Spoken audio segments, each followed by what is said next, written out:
আসসালামু আলাইকুম। এখন দেখবেন সংবাদ শিরোনাম। গুমোট গরম কাটিয়ে রাজধানীতে আকস্মিক শিলাবৃষ্টি, আগামী কয়েকদিন অব্যাহত বর্ষণের পূর্বাভাস। বইমেলায় ক্ষতিগ্রস্ত স্টল, ব্যাহত বেচা বিক্রি। গুরুতর অসুস্থ প্রধানমন্ত্রীর রাজনৈতিক উপদেষ্টা মির্জা আব্বাসের মস্তিষ্কে 2 দফায় অস্ত্রোপচার, হাসপাতালে গিয়ে খোঁজ খবর নিলেন তারেক রহমান। মালদ্বীপে গ্যাস সিলিন্ডার বিস্ফোরণে 5 বাংলাদেশির মর্মান্তিক মৃত্যু, গুরুতর দগ্ধ আরও 2 জন, কমিউনিটিতে শোকের ছায়া। ইরাকে রিফুয়েলিং বিমান বিধ্বস্তের ঘটনায় 6 মার্কিন সেনা নিহত। মুজতবা খামেনি সহ শীর্ষ নেতাদের তথ্য দিলে $1 কোটি পুরস্কার ঘোষণা ট্রাম্প প্রশাসনের। এতক্ষণ শুনছিলেন সংবাদ শিরোনাম, এখন দেখবেন বিস্তারিত। রাজধানী সহ আশপাশের বিভিন্ন এলাকায় মাঝারি বৃষ্টিসহ শিলাবৃষ্টি হয়েছে। দিনের হালকা গরমের পর এক পশলা বৃষ্টিতে চারপাশে নেমে আসে স্বস্তিদায়ক শীতল আবহ। শুক্রবার রাত 8:45-টার দিকে হওয়া বৃষ্টির পর সড়কে থাকা নগরবাসীদের মাঝে স্বস্তি দেখা গেছে। তারা বলছেন, ইফতারের পর হালকা গরম আবহাওয়ার মধ্যে বৃষ্টি হওয়ায় বেশ ভালো লাগছে। বৃষ্টি ভোগান্তি না হয়ে সবার জন্য স্বস্তির হয়েছে বলেও জানান তারা। তবে হঠাৎ বৃষ্টিতে ভোগান্তিতেও পড়তে হচ্ছে শপিংয়ে বের হওয়া নগরবাসীকে। বৃষ্টির কোনো প্রস্তুতি ছাড়া ছুটির দিনে বের হওয়ায় অনেকেই ভিজে যান। এদিকে আবহাওয়া অফিস বলছে, মৌসুমের স্বাভাবিক লঘুচাপ দক্ষিণ বঙ্গোপসাগরে অবস্থান করছে। এর প্রভাবে ঢাকাসহ দেশের 8 বিভাগে আগামী 5 দিন বজ্রসহ বৃষ্টির এই প্রবণতা অব্যাহত থাকতে পারে। এ সময় সারা দেশে দিন ও রাতের তাপমাত্রা সামান্য বাড়তে পারে জানিয়েছে আবহাওয়া অফিস। বইমেলার শেষ শুক্রবারে বৃষ্টির হানা, ইফতার পরবর্তী মেলায় তাই ছিল না আগের উচ্ছ্বাস। ফাগুনের শেষ বৃষ্টি অনেকটা আগুন হয়ে যেন ঝরল মেলায়। শিলাবৃষ্টিতে ক্ষতিগ্রস্ত হয়েছে অনেক স্টল। শুক্রবারের বইমেলায় অপ্রত্যাশিত বৃষ্টির হানা। ইফতারের পর যে কয়জন বই কেনার জন্য গিয়েছিলেন তাদেরও পড়তে হয় বিপাকে। আকস্মিক বৃষ্টিতে পাঠক, ক্রেতা, প্রকাশক কারোরই আগাম প্রস্তুতি ছিল না। তাই বইয়ের মলাট না উল্টে সবাই ব্যস্ত বৃষ্টি থেকে নিজেকে রক্ষায়। বৃষ্টিতে ক্ষতিগ্রস্ত হয়েছে অনেক স্টল ও বই। এর মাঝেও মেলার আনন্দে শরিক হতে বই প্রেমীদের চেষ্টার কমতি ছিল না। যারাই এসেছেন প্রতিটা মানুষই দেখবেন যে এই মুহূর্তে বই কিনছেন। আজকে ফ্রাইডে অনুযায়ী অনেক ভালো ছিল। শিলা পড়ছে আর সাথে দমকা হওয়া, সো এর কারণে হচ্ছে আমাদের কিছু বই ভিজে গেছে। পাঠকরা যারা বই কিনতে এসেছিলেন তারাও বন্ধু হয়েছিলেন, তারপরে পানিও তো জমে গিয়েছিল। আমার ভীষণ ভালো লেগেছে, অনেকের কাছে এটা দুর্ভোগ মনে হয়েছে। সেখানে আমরা আটকা পড়ে গেলাম, লেখকের কাছ থেকে আরও বেশি কবিতা শুনলাম। সেই মুহূর্তটা না জীবনের একটা শ্রেষ্ঠ সময় আমাদের মনে হলো। দুপুর পর্যন্ত মেলায় ছিল বই প্রেমীদের সরব পদচারণা। মেলার শেষ শুক্রবার ঘিরে সবার মাঝেই ছিল উচ্ছ্বাস। গুরুতর অসুস্থ বিএনপির স্থায়ী কমিটির সদস্য ও প্রধানমন্ত্রীর রাজনৈতিক উপদেষ্টা মির্জা আব্বাসের 2য় দফায় মস্তিষ্কে অস্ত্রোপচার সফলভাবে সম্পন্ন হয়েছে নিশ্চিত করেছেন কর্তব্যরত চিকিৎসকরা। আজ শুক্রবার বিকেলে রাজধানীর এভারকেয়ার হাসপাতালে তার 2 দফায় অস্ত্রোপচার হয়। বর্তমানে তিনি হাসপাতালের আইসিইউতে নিবিড় পর্যবেক্ষণে রয়েছেন। আপাতত তাকে সিঙ্গাপুর নেওয়া হচ্ছে না বলে জানিয়েছেন চিকিৎসকরা। এর আগে দুপুরে রাজধানীর এভারকেয়ার হাসপাতালে যান প্রধানমন্ত্রী তারেক রহমান। এ সময় তিনি মির্জা আব্বাসের শয্যা পাশে কিছুক্ষণ অবস্থান করেন এবং তার পরিবারের সদস্যদের সাথে কথা বলেন। অসুস্থ মির্জা আব্বাসের চিকিৎসার বিষয়ে জানতে চান ডাক্তারদের কাছে। পরে তাকে চিকিৎসার সব ধরনের ব্যবস্থা নেওয়ার নির্দেশ দেন তারেক রহমান। গত বুধবার অসুস্থ হয়ে পড়লে মির্জা আব্বাসকে রাজধানীর এভারকেয়ার হাসপাতালে ভর্তি করা হয়। বিএনপি জামায়াতের নেতারা তাকে দেখতে যান হাসপাতালে। মালদ্বীপে গ্যাস সিলিন্ডার বিস্ফোরণে প্রাণ হারিয়েছে 5 বাংলাদেশি। বৃহস্পতিবার রাজধানী মালের অদূরে অবস্থিত দিগুড়া দ্বীপে এই দুর্ঘটনা হয়। ভোররাতে সেহরির সময় চুলা জ্বালাতে গিয়ে আচমকা সিলিন্ডার বিস্ফোরিত হয়ে মুহূর্তেই ছড়ায় আগুন। ঘটনাস্থলেই প্রাণ হারান মোহাম্মদ তাজউদ্দিন ইসলাম, মোহাম্মদ সদর আলী, মোহাম্মদ রবিন মোল্লা, মোহাম্মদ শফিকুল ইসলাম ও মোহাম্মদ নুরুন নবী সরকার।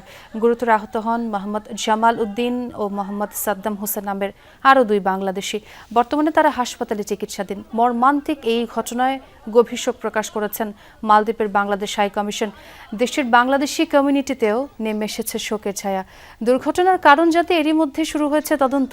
নিহতদের মরদেহ অতি দ্রুত পাঠানো হবে দেশে। ইরানে অভিযানের সময় যুক্তরাষ্ট্রের রিফুয়েলিং বিমান বিধ্বস্তের ঘটনায় নিহত হয়েছে 6 মার্কিন সেনা।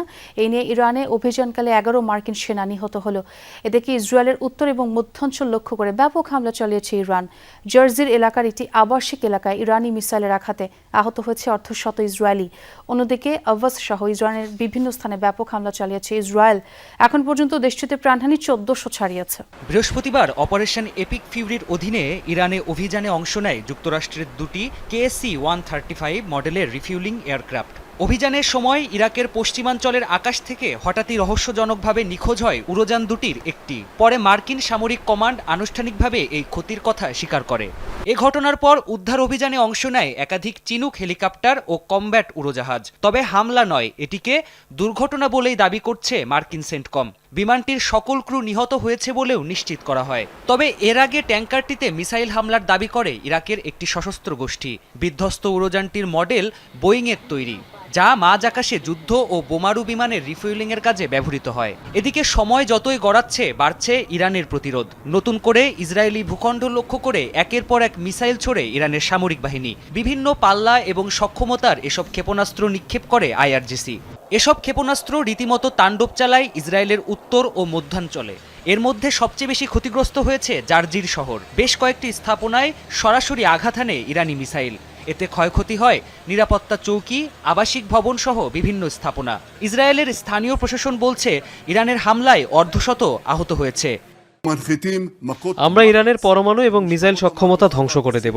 এরই মধ্যে তাদের বিভিন্ন বাহিনীর সদর দপ্তর গুড়িয়ে দেওয়া হয়েছে। আইআরজিসি এবং বাসিজ ফোর্সের কোমর ভেঙে দেওয়া হবে। শুধু ইসরায়েলি নয়, নতুন করে হামলা চালানো হয়েছে আরব আমিরাত এবং বাহরাইনেও। এর মধ্যে দুবাইয়ের বিভিন্ন বাণিজ্যিক কেন্দ্রকে টার্গেট করা হয়। ইরানের দাবি মার্কিন মালিকানাধীন ছিল স্থাপনা। অন্যদিকে বাহরাইনে মার্কিন ঘাঁটি লক্ষ্য করে চলে হামলা। এদিকে ইরানের বিভিন্ন স্থানে অব্যাহত আছে মার্কিন এবং ইসরায়েলি যৌথ অভিযান। বৃহস্পতিবার রাত থেকে এখন পর্যন্ত ইরানের অন্তত 200 টার্গেটে সফল হামলা চালিয়েছে ইসরায়েল। ইরানের নতুন সর্বোচ্চ নেতা মুস্তফা খামেনি ও নিরাপত্তা কাউন্সিলের উপদেষ্টা আলী লরিজানির বিষয়ে তথ্য দিলে $1 কোটি মার্কিন পুরস্কার ঘোষণা করেছে ট্রাম্প প্রশাসন।